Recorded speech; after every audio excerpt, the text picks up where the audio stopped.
any other time, in a more rational time maybe, there would be outrage if it came out that the Biden administration released 10 known murderers into the population. We are talking about 13,000 murderers. That we know of. That we know of. Okay. By the way, there are a couple of important qualifications that Bill Milligan of Fox News has put out, which we will get to. But let's just digest these numbers. 13,000 murderers. Who else? 15,000, almost 16,000 rapists. Wow. Rapists. 425,431 convicted criminals. So just, these are dizzying numbers, right? I mean, in other words, think of it this way. I think that if just these numbers were digested by every American, it would be impossible for Harris and Biden to win, for Harris to win this election. It would be impossible to vote for any Democrat. Right. Period. Because End of story. The numbers are like downright insanity.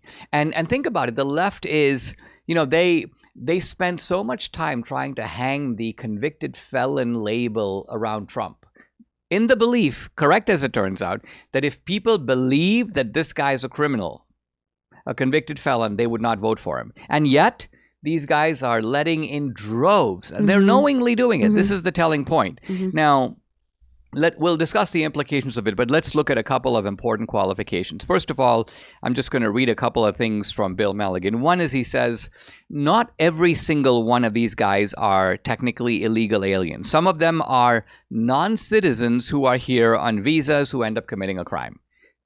It's a noticeable distinction, but not that big a deal. The point is, we're still talking about letting foreigners into the country who are doing this. And the second thing he says, that not all these criminals entered during the Biden administration because they've made a count, but they haven't dated the count. And that means that some of these people could go further back. But he says this, however, he says, this non-detained docket has more than doubled under the Biden administration, from 3.2 million at the end of fiscal year 2020 to over 7.3 million now.